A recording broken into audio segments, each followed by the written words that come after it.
Akkam jirtu dhaggeeffattoota shaalloo Oromoo hundi keessan share, like, comment, subscribe gochuu hin dagatinaa. Sagantaa kana yeroo yeroodhaan fooyyessaa deemaa jira. Share, like, comment, subscribe gochuun keessan immoo kana caalaa jabeessee akka hojjedhuu fi sagantaa biraallee akka dabaluu na taasisa waan ta'eef share, like, comment, subscribe gochuu hin dagatinaa isiniin jedha. Ani shaalloo Oromooti.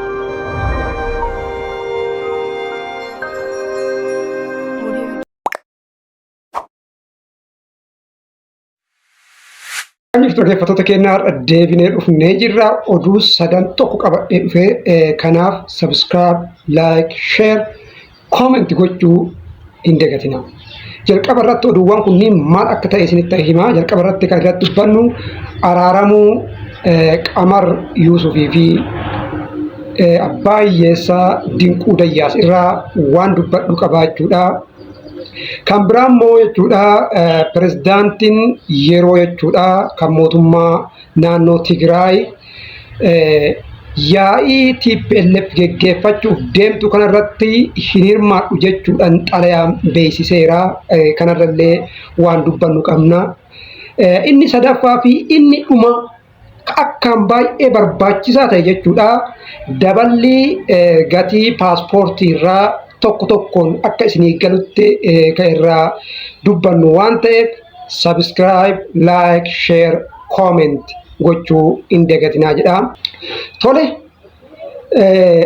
akkuma jalqaba irratti isiniin jechuuf yaadatte jechuudha abbaan qabeenyaa arjaan Oromoon qabdu Dinquu Dayyaasii fi artisti Qamar Yuusuf ka Oromoon akkaan jaalattu artistii jabaa Oromoon akka malee faarfattu kanaan dura wal dhabuu isaanii dhageessanii jirtu. Namni isa kanaan dhagahin hin jiru.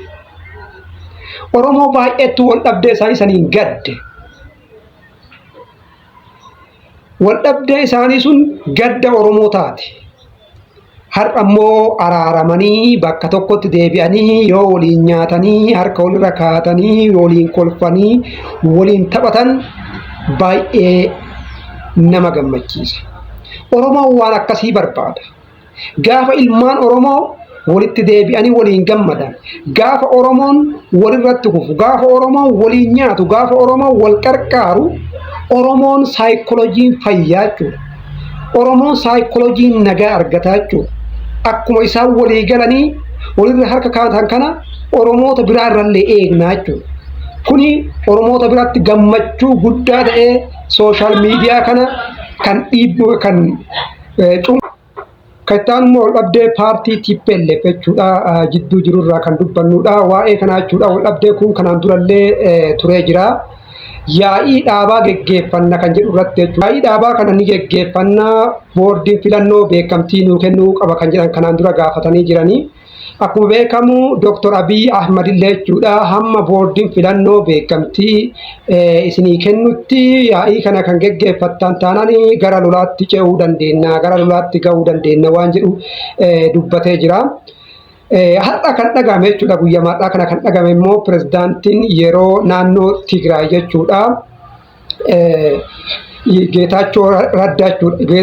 Pirezidaantiin yeroo Tigraay Geetaachoo Raddaa itti gaafatamaa paartii TPLF jechuudha Gabratsiyooniif jechuudha waltajjii kanarratti akka hin hirmaanne xalayaadhaan beeksisee jira. Maaliif waltajjiin kun hatattamaa wanni nama saaffisiise wanni ariifachiise kun gaariin ta'uu wal dhabdee fiduu danda'a, walitti bu'iinsa fiduu danda'a. Kanaafuu irratti hin hirmaannu kan jedhu xalayaadhaan beeksisee. Kun immoo maal agarsiisaa yeroo ammaatti jechuudha TPLF bakka lamatti garee jiraachuu gareen lamatti addaan cabuu isaanii kan agarsiisudha. Meebii kuni garee kana lamaan lola irratti banullee garee kana lamaan lola irratti banullee ni dandeessisa jedhamee kan inni eeggamaa jirudha. Maraafuu mee maal akka ta'uu fi waan akka ta'u jaluma buunee kan isinii gabaafnu ta'a jechuudha. Inni dhumaa fi akkaan baay'ee murteessaa ta'e kan isin eegaa jirtan jechuudha odeeffannoon jabaan waa'ee gatiin paaspoortii dabaluuti. Akka isinii galutti isinii ibsa waan kanarraa jechuudha. Namni baay'een sooshaal miidiyaa kanarratti argee jira. Akka ifa isinii ta'uu fi namni deemuu barbaadillee yeroon akka itti qophaa'utti jechuudha. Tokko tokkoon qabadhee isinii ibseera. Ani bakka lamatti addaan qoodeeti waan kana kan laale jechuudha. Karaa idileen kan namaa deebi'uu fi karaa al-idileen kan deebi'u jedhee addaan qooda akka isinii galuuf jechuudha. Jarri akkas hin jenne akka isinii galuuf jecha akkas addaan qooda. Karaa idileen kan jennuun 7 6 7 8 ka fudhatu jechuudha. Karaa idilee kan jennuun jechuudha.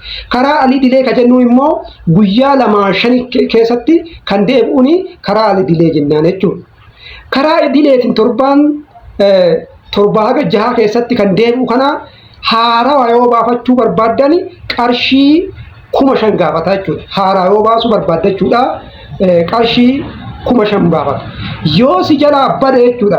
Beektanii akka nama jalaa yoo bade ragaa wantoota dhiyeeffatanii yoo ka isin jalaa badu taate immoo qarshii 13,000 gaafata jechuudha. Ni bade taanaan jechuudha. Yoo kan manca'u taate yookaan fuulli isaa yookaan waan adda addaa jechuudha. Kan irraa hanqina godhatu yoo taate immoo meeqa gaafata 20,000 fi 500 barbaachisaa. Kuni kayoomitti 7 haga 6 8 keessatti kasii deemu kan idilee kan jennuun jechuudha. Karaa al-idilee kan jennuun immoo guyyaa 3 haga 5 keessatti kan deemu kana laallaa jechuudha. Amma tokkodha jechuudha. Isa jalatti guyyaa 5 keessatti kan deemu jechuudha. Haaraa jechuudha. Paaspoortiin qabdu paaspoortii ariifachiisaa jechuudha. As chokkaayii jedha. As chokkaayii kan jettan jechuudha. Ariifachiisaa baafachuu yoo barbaadde 20,000 si gaafata jechuudha. Maaldhani guyyaa 5 keessatti kan sii deebi'u jechuudha. Guyyaa 2 keessatti kan sii deebi'u yoo barbaadde immoo ati paaspoortiin qabdu bifa haaraan paaspoortii kan baafattu yoo ta'e qarshii 25,000 si gaafata jechuudha. Guyyaa 2tti barbaadde haaraa kanaan dura paaspoortii baaftee hin beektu yoo ta'e qarshii meeqa kennitaa? Qarshii 25,000 waan piroosesii barbaachisu erga fixattee booda qarshii 25,000 paaspoortii baafachuu dandeetta jechuudha. Kan biraa immoo yoo si jalaa badee guyyaa 5 keessatti baafachuu barbaadde si jalaa badee jechuudha. Guyyaa 5 keessatti yoo barbaadde qarshii 28,000 si jalaa badee guyyaa 5 keessatti baafachuu akkasii dhufu barbaadde qarshii meeqa kafaltaa? Qarshii 28,000 kafaltaa jechuudha. Akkasuma immoo ammallee si jalaa badeetiin guyyaa 2 keessatti akka paaspoortii si deebi'u yoo barbaadde meeqa kafaltaa? Qarshii 33,000 kafaltaa jechuudha.